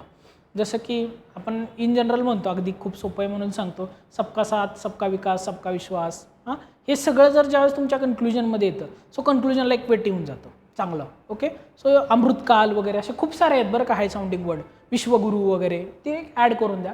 त्यानंतर इंडायसेस, जसं मी सुरुवातीलाच म्हटलं की ग्लोबल हंगर इंडेक्स आहे किंवा ग्लोबल पॉवर्टी इंडेक्स आहे. आजच बघा ग्लोबल पीस इंडेक्समध्ये आपण अराऊंड काहीतरी 111च्या आसपासच रँक आपण गेन केले. सो एकीकडे इंडिया बुद्धिझमला प्रमोट करतो ग्लोबल पीससाठी, पण simultaneously India itself global peace रँकिंगमध्ये 111 आहे. सो हे पॅराडॉक्स आहे. सो असे पॅराडॉक्स पण तुम्ही बनवू शकता अशा इंडायसेसवरनं. सो इंडायसेस कलेक्ट करा. पुढे येतं रिलेव्हंट लॉज अँड रूल्स. आत्ता काय RTI रिलेटेड काय आलं आहे का, जसं मी मगाशी म्हटलं sexual harassment at work place, याच्या रिलेटेड काय ॲक्ट्स आहेत. इंडियन सोसायटीज रजिस्ट्रेशन ॲक्ट आहे किंवा कॉपरेटिव्ज रजिस्ट्रेशन ॲक्ट आहे. खूप सारे इंडियन सोसायटीमधले खूप सारे ॲक्ट्स तुम्हाला मिळून जातील. अर्बनायझेशनच्या रिलेटेड पण ॲक्ट्स आहेत खूप सारे. सो हे एक यूज करा. ओके. नंतर येतं गव्हर्नमेंट इनिशिएटिव्ह किंवा प्रायव्हेट आणि NGO इनिशिएटिव्ह. आता गव्हर्नमेंट इनिशिएटिव्ह मी तुम्हाला सांगतो, गव्हर्नमेंट स्वतःहून खूप साऱ्या गोष्टी करते. जसं की आता आपण अर्बनायझेशन आधी बघितलं म्हणून मी त्याच्याबद्दल तुम्हाला बोलील. अर्बनायझेशनच्या रिलेटेड तुम्हाला दिसतं हृदय इनिशिएटिव्ह असेल, स्मार्ट सिटी इनिशिएटिव्ह असेल, अमृत इनिशिएटिव्ह आहे. सो असे खूप सारे इनिशिएटिव्ह गव्हर्नमेंट करते आणि सायमल्टेनियसली प्रायव्हेट किंवा NGOसुद्धा खूप सारे इनिशिएटिव्ह घेत आहेत. जसं की आपले CSR फंडमधून तुम्ही पुण्यातून चालताना येताना बघितलं असेल, खूप सारे ते जे मशीन्स आहेत गार्बेज कलेक्शन करणाऱ्या, त्यांच्यावर लिहिलेलं असतं बघा, आदर पुनावाला इन्स्टिट्यूट किंवा आदर पुनावाला असं पूर्ण लिहिलेलं असतं नाव. हे काय दाखवतं की हे NGOज किंवा CSR फंडमधून रेज झालेल्या गोष्टी आहेत. सो प्रायव्हेट इनिशिएटिव्स पण खूप आहेत. काही क्लब्स असतात ते काम करतात त्याच्यासाठी, अर्बन पॉवर्टी इरॅडिकेशनसाठी काम करतात. बचपन बचाव आंदोलन होतं, ओके, कैलास सत्यार्थी यांचं. सो अशा गोष्टींचा खूप यूज होऊ शकतो तुमच्या ह्याच्यामध्ये. नंतर येस, डायग्राम, ग्राफ्स आणि चार्ट्स. नवीन डायग्राम्स तयार करा बरं का. म्हणजे टॉपरच्या कॉपीजमधून आयडिया घ्या, तुमच्या स्वतःच्या डायग्राम तयार करा. तुम्हाला आत्ताचाच वेळ आहे आणि ही वन टाईम इन्व्हेस्टमेंट आहे. हे जर तुम्ही हे 18-19 पॉईंट मी जे तुम्हाला सांगितले तुमच्या नोट्समध्ये ॲड करून ठेवले, तर तुम्हाला मी सांगतो कुठेही मागे बघावं लागणार नाही. तुमची आन्सर शीट ही स्वतःहून सांगेल की हा टॉपरचा आन्सर आहे किंवा हे सिलेक्टेड कॅन्डिडेटचा आन्सर असणार आहे. सो आम्हाला जर इम्प्रेस करताय तुम्ही, आयोगाला जर इम्प्रेस करू शकता एवढ्या सगळ्या गोष्टीतून, तर मी डेफिनेटली सांगतो तुम्ही सिलेक्ट पण होऊ शकता. सो या सगळ्या गोष्टी तुमच्या नोट्समध्ये आहेत का चेक करा आणि नोट्स नसतील तर बनवायला घ्या. ठीक आहे. इंडियन सोसायटीसाठी काय करायचं नोट्स मेकिंगमध्ये. ठीक आहे. इंटरनॅशनल एक्झाम्पल केस स्टडीबद्दल पण मी बोललो आहे ऑलरेडी. ठीक आहे. हां, आपण इथे स्टेप 3कडे जातो आहे, ब्रेकिंग द कंटेंट फॉर्म. म्हणजे असं पण नाही राहिलं पाहिजे की तुम्ही एखादी नोट वाचली, फॉर एक्झाम्पल प्रयासची नोट तुम्ही बेस मटेरियल म्हणून यूज केली. ठीक आहे. एक बेसिक मटेरियल म्हणून तुम्ही यूज करून टाकली आणि तिच्यामधून अर्बनायझेशन हा टॉपिक पूर्णपणे केला, पण स्टील तुम्हाला आता फोमो आहे की अरे मी तर प्रयासच्या नोट्स यूज केल्यात, पण बाकीच्या कोणीतरी XYZ इन्स्टिट्यूशनच्या केल्यात, तर त्याचं मटेरियल मे बी चांगलं असू शकतं. ठीक आहे, मी डिनाय नाही करत आहे कुठलं मटेरियल चांगलं किंवा वाईट असेल, पण माझं असं म्हणणं आहे, मग तुम्ही काय करा, एक बेस नोट कुठली पण रीड करा. नवीन रीडर्सला जनरली हा प्रॉब्लेम असतो की सर आम्ही या टॉपिकवर एवढ्या डायव्हर्सिफाय नोट्स कशा बनवू. नोट्स लगेच डायव्हर्सिफाय होत नाहीत. पहिलं एक बेस मटेरियल होतं, एक प्रायसची नोट रीड करा किंवा कुठली पण एक इन्स्टिट्यूशनची नोट रीड करा, त्याच्यातून पहिला अर्बनायझेशन टॉपिक रीड करून तुमच्या नोट्स बनवा. तुमच्या नोट्स बनवून झाल्या, कारण तुम्हाला आता PYQ माहीत झाले, टॉपर कसं लिहितात हे माहीत झाले, सो तुम्हाला नोट्स मेकिंगला सोपं जाईल. नोट्स मेकिंगमध्ये हे 18 पॉईंट येतात का बघा आधीच्या आपण जे डिस्कस केलेत ते. ठीक आहे, त्यानंतर दुसरं हायर मटेरियल उचला कोचिंगचं कुठल्या पण, आणि त्या मटेरियलमधून जे स्क्रोल करत जा, वाचत बसू नका, तुमच्याकडे वेळ नाही आहे एवढा की काय नवीन सापडते का, नवीन एक्झाम्पल सापडते का. लाईन टू लाईन बघत बसायचं नाही किंवा रीड करत बसायचं नाही. जर डोळ्यासमोर आलं तरच उचलायचं. एखादी डायग्राम दिसली चांगली, एखादा पाय चार्ट चांगला दिसला, ग्राफ चांगला दिसला, उचला, कलेक्ट करा. किंवा एखादा केस स्टडी चांगली दिसली, सो हे सगळं फक्त कलेक्ट करा. आणि हे मी तुम्हाला सांगतो, समजा प्रयासचं मटेरियल रीड करायला तुम्हाला इंडियन सोसायटी समजा 40-50 पेजेसचं नोट आहेत आपल्या, किंवा 100 पेजेसचे असतील, असं करा. सो तुम्हाला रीड करायला 2 दिवस गेले प्रयासचं मटेरियल रीड करायला. तर हे जे इन्स्टिट्यूशनचं मटेरियल आहे ना, ते एका तासाच्या वर यूज नाही करायचं सगळ्या टॉपिकसाठी. एका तासामध्ये फक्त स्क्रोल करत जायचं, काय तुम्हाला इम्पॉर्टंट वाटते ते फक्त कलेक्ट करायचं याच्यामधून. ठीक आहे, आय रीडिंग म्हणतो मी त्याला. आणि व्हॅल्यू ॲडिशनची सेकंड फेज, कारण फर्स्ट फेजमध्ये तुम्हाला कळालं आहे 18 गोष्टी तुमच्या नोट्समध्ये पाहिजेत. 18 गोष्टी नसतील, ChatGPT करा, गुगल करा, काही करा, पण त्या गोष्टी तुमच्या नोट्समध्ये आणा. आणि काही गोष्टी बाय टाईम येतील, म्हणजे असं पण नका करू बरं का, ह्या 18च्या 18 गोष्टी प्रत्येक टॉपिकला अप्लाय होणार नाहीत. काही टॉपिकला याच्यामधल्या खूप कमी गोष्टी अप्लाय होतील.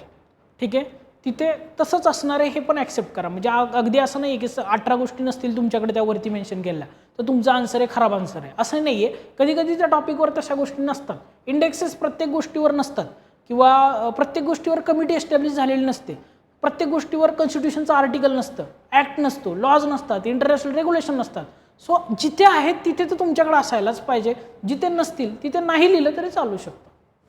सो तुमच्या बेसिक नोट्स झाल्या, हायर मटेरियल ॲड करून सेकंड व्हॅल्यू ॲडिशन पण झालं. सो आता नोट्स वाईज तुम्ही खूप स्ट्रॉंग आहे. आता तुमचं रीडिंग पण झालेलं आहे, आता फक्त रायटिंग करणं बाकी आहे. म्हणजे तुम्हाला आता कुठलेही क्वेश्चन्स दिले तर टॉपरसारखं लिहिता आलं पाहिजे. मग ते येतं आहे का, यासाठी आपण काय करतो, the topper benchmark framework use करतो. काय करायचं, तुम्हाला तुमच्या रायटिंगमधले गॅप्स आयडेंटिफाय करायचे असतील तर ही सगळ्यात क्विकेस्ट मेथड आहे. ठीक आहे, कमी वेळामध्ये तुम्ही तुमचे गॅप्स आयडेंटिफाय करू शकता. काय करायचं याच्यासाठी, मगाशी आपण ज्या टॉपरने आन्सर कॉपीज कलेक्ट केल्या होत्या, आता सुरुवातीला तुमचं कसं होतं, तुम्ही फक्त बेसिक रीड केलं होतं की काय लिहिता येतं, कसं लिहितात टॉपर, कसे कन्क्लुजन असतात वगैरे वगैरे. सो तुमच्यासाठी तो फक्त एक गायडिंग एरिया होता सुरुवातीला. आता तुम्हाला त्याच टॉपरबरोबर स्वतःला कम्पेअर करायचं. कम्पेअर करताना काय करायचं, टॉपरने लिहिलेला आन्सर शीट कलेक्ट करा, त्याच्यामध्ये इंडियन सोसायटीचे क्वेश्चन शोधा. ठीक आहे, इंडियन सोसायटीचे क्वेश्चन शोधल्यानंतर त्या क्वेश्चन्सला पहिलं बघा. म्हणजे फॉर एक्झाम्पल आता हे टॉपरचा आन्सर आहे. ठीक आहे, तुम्हाला किती दिसतंय मला माहीत नाही, थोडंसं ब्लर आहे, बट ठीक आहे, हे मी आन्सर कलेक्ट केलं. आता मी काय केलं, यातला पहिला फक्त क्वेश्चन रीड केला, आन्सर नाही रीड करत. How has the rapid urbanisation affected the socio cultural landscape of peri urban regions in India.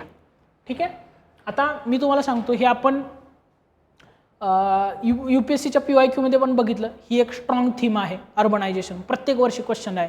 So अर्बनायझेशनलाच त्यांनी कम्पेअर केलं peri urban area. Peri urban area म्हणजे काय रे, जो शहराच्या शेजारचा असतो ना, खेडेगावाचा एरिया किंवा जवळचा एरिया. म्हणजे जसं आपण इथे पुण्यात आहोत, तर पुण्यापासून जर थोडंसं लांब गेलं तर इकडे खेडशिवापूरच्या इकडे असेल, किंवा हडपसर मार्गे थोडं पुढे गेला तर तिकडचा एरिया असेल, मांजरी वगैरे असेल. ह्या सगळ्या एरियाला आपण पेरी अर्बन एरिया म्हणतो, जो ॲक्च्युली महानगरपालिकेचा पार्ट नसतो, बट तो अर्बनायझेशनमुळे इम्पॅक्ट झालेला पार्ट असतो.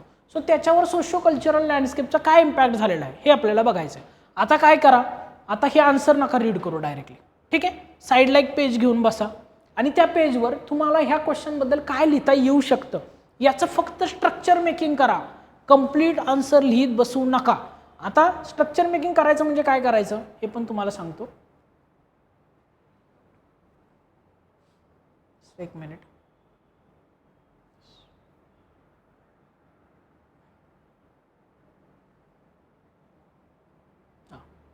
स्ट्रक्चर मेकिंग एक्सरसाइजमध्ये काय करायचं, आता मी काय करेल, मी क्वेश्चन वाचलाय, क्वेश्चनवरती लिहिल किंवा साईडला नाही लिहिला तरी चालेल.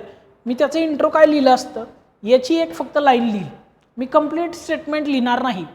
समजा मी इंट्रो चालू केलं असतं ॲग्लोमरेशन इंडेक्सपासून, ठीक आहे. हा मी सोशियोलॉजीमध्ये कुठेतरी वाचला होता. Agglomeration index basically World Bank release करत असते rate of urbanization find out करण्यासाठी. सो तुम्हाला काय करायचं किंवा हिडन जे अर्बनायझेशन असतं ते फाइंड आउट करते हे ॲग्लोमरेशन इंडेक्स. याच्यानुसार अराउंड इंडियामधलं 55% पॉप्युलेशन हे अर्बन आहे. म्हणजे जर तुम्ही सेन्ससचे आकडे बघाल तर ते खूप कमी पर्सेंट आहे, पण यांच्यानुसार आपण खूप सारे अर्बनाइज झालेलो आहे, ठीक आहे. सो आपण काय करतो, हा इंडेक्स कोट करतोय ज्याने त्या पेरी अर्बन एरियाला पण आपण ॲड्रेस करू शकतो. हे झालं माझं इंट्रो. आता ती काही असू द्या, अगदी बेसिक असू द्या, डेफिनेशन असू द्या, पण तुम्ही काय इंट्रोत लिहिणार आहे ना हे मेन्शन करून ठेवा फक्त वरती. त्यानंतर मी काय करेल, हेडिंग काय असेल माझ्या क्वेश्चनचं, सो मी एक हेडिंग पण बनवून ठेवेल की impact of rapid urbanization on the peri urban areas, peri urban regions, ठीक आहे. सो मी माझ्या पद्धतीने हेडिंग बनवले, त्यातले जे मला सिलेक्टिव्ह कीवर्ड्स वाटले आणि मला जे वाटलं की याच्यामुळे मी ॲड्रेस करू शकतो आन्सरला, ते मी घेतले. आता मी त्याच्यामध्ये सब पॉईंट्स पण बनवलेत. काय सब पॉईंट्स आहेत, मी सोशल इम्पॅक्ट काय आहे हे पण सांगणार आहे आणि इकॉनॉमिक इम्पॅक्ट काय हे पण सांगणार आहे, सॉरी कल्चरल इम्पॅक्ट काय हे पण सांगणार आहे.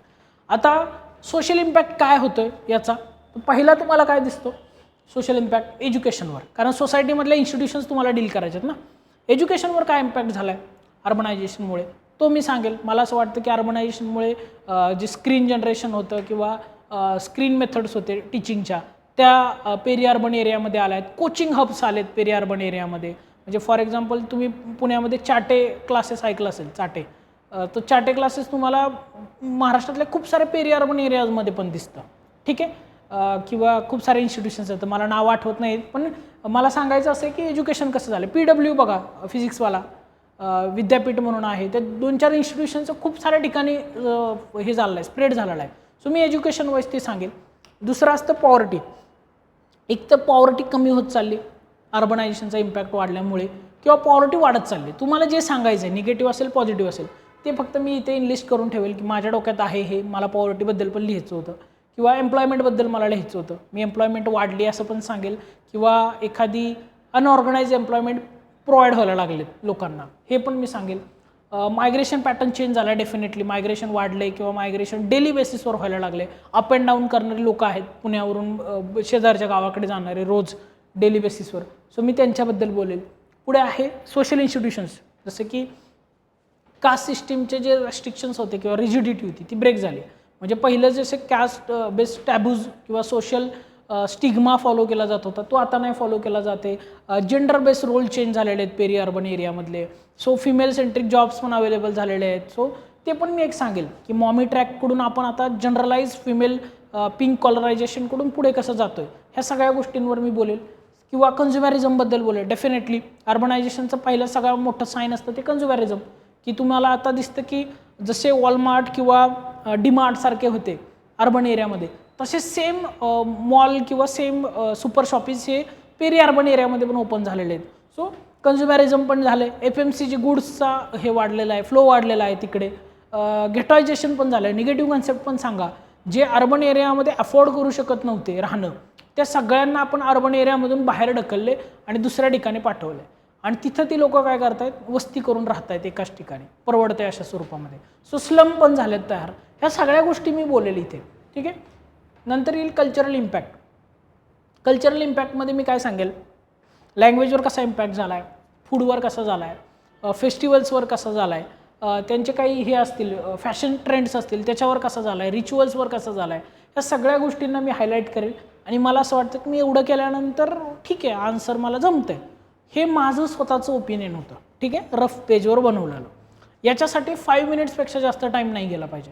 5 मिनिट्स पण खूप झाला, मी तर म्हणेल 2 ते 2.5 मिनटं द्या फक्त.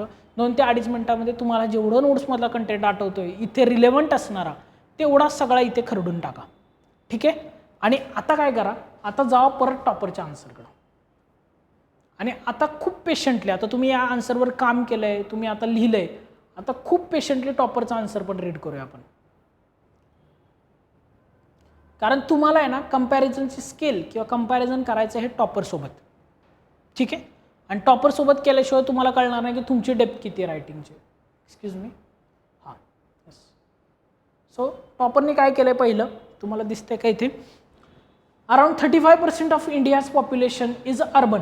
ओके, 2011चा सेन्सस वापरला आहे त्याने. मी जो म्हटलं होतं ना ॲग्लोमरेशन इंडेक्स, त्याने हा इंडियन पॉप्युलेशन सेन्सस वापरला आहे, which will increases to 65% by 2050. So हा डाटासुद्धा त्यांनी दिला आहे की फ्युचरमध्ये तो वाढणार आहे. ठीक आहे, प्रेडिक्शन पण केलं, खूप छान पद्धतीने इंट्रो केलं.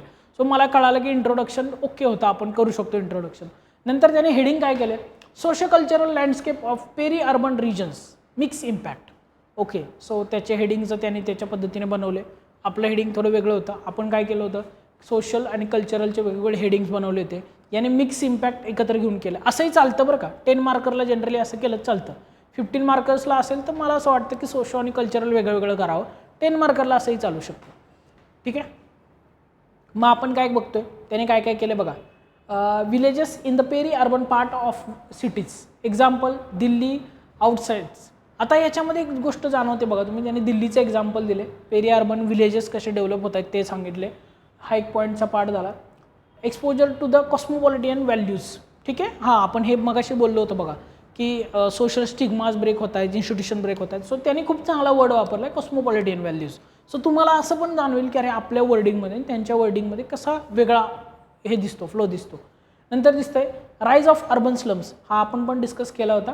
ठीक आहे, पुढे येतं displacement of the people, land acquired and promoted inequality, SDG 10 issues. Okay, ठीक आहे. सो मल्टिपल गोष्टी याने इथे सांगितल्यात. आपण मायग्रेशनबद्दल बोललो होतो, पण याच्यामध्ये जे बाकी गोष्टी आहेत की लँड अक्वायर्ड किंवा फोर्सफुली इव्हॅक्शन करतो आहे आपण, लोकांना बाहेर काढून देतो आहे, याच्याबद्दल पण खूप चांगल्या पद्धतीने बोललेलो आहे.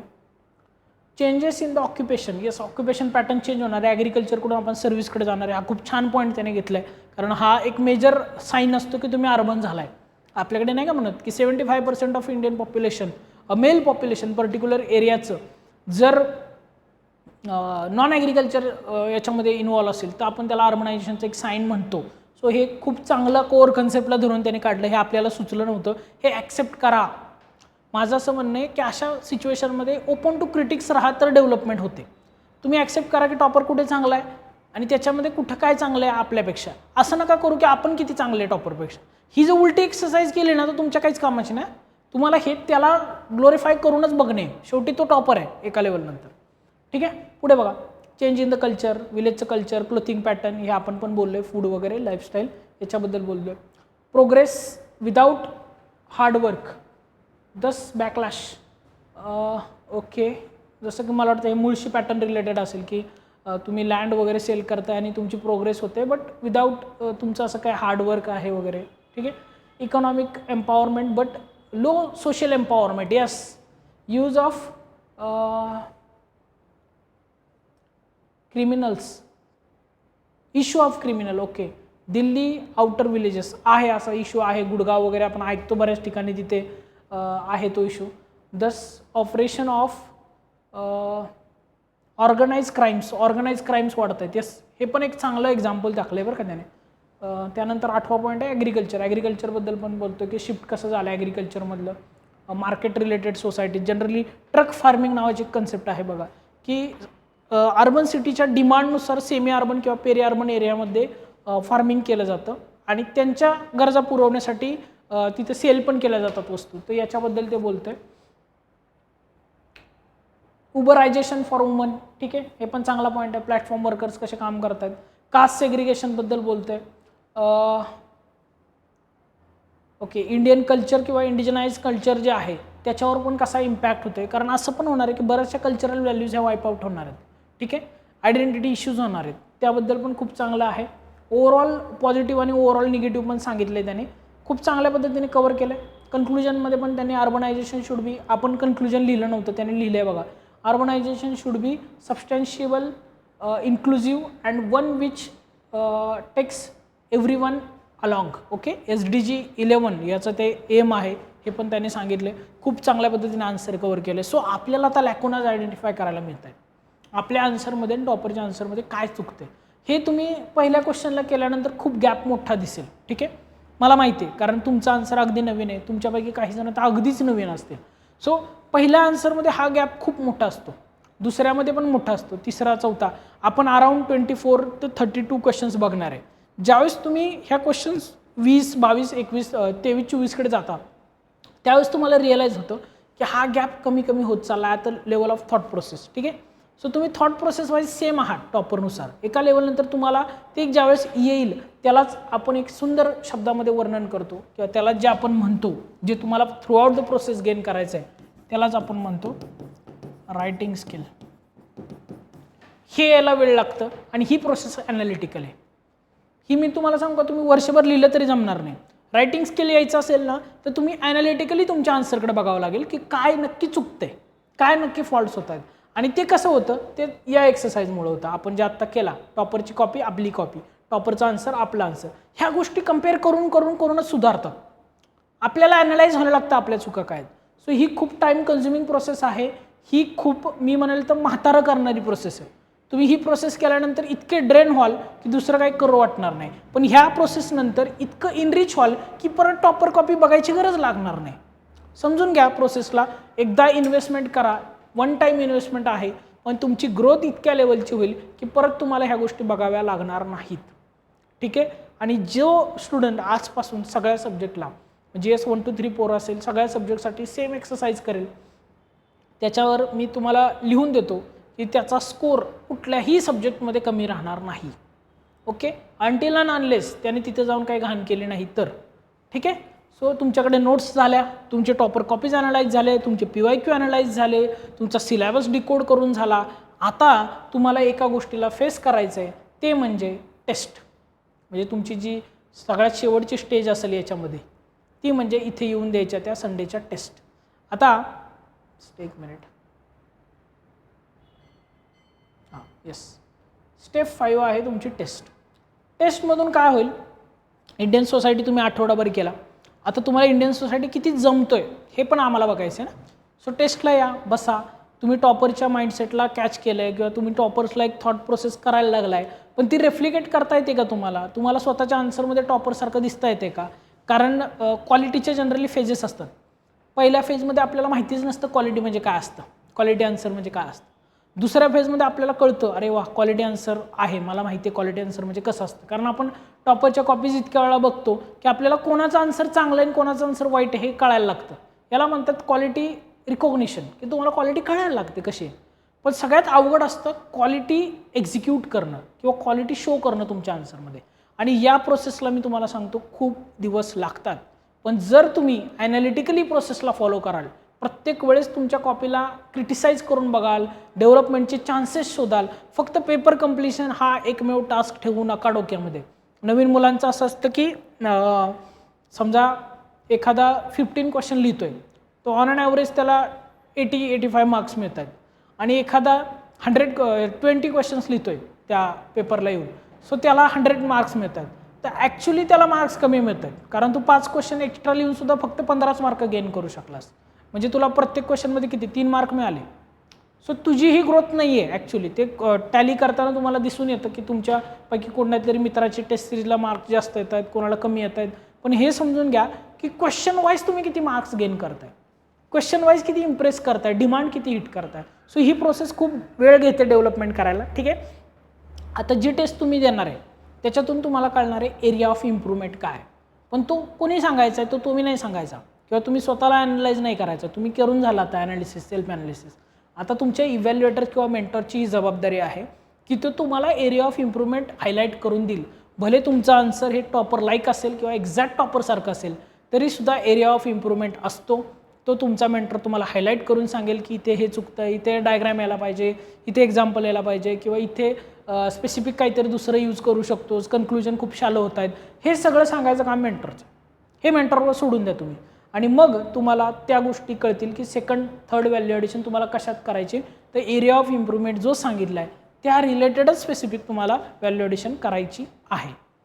आणि येस, याच्यामधून तुम्हाला म्हणजे मी आता ह्या गोष्टींबद्दल बोललो नाही मुद्दाम.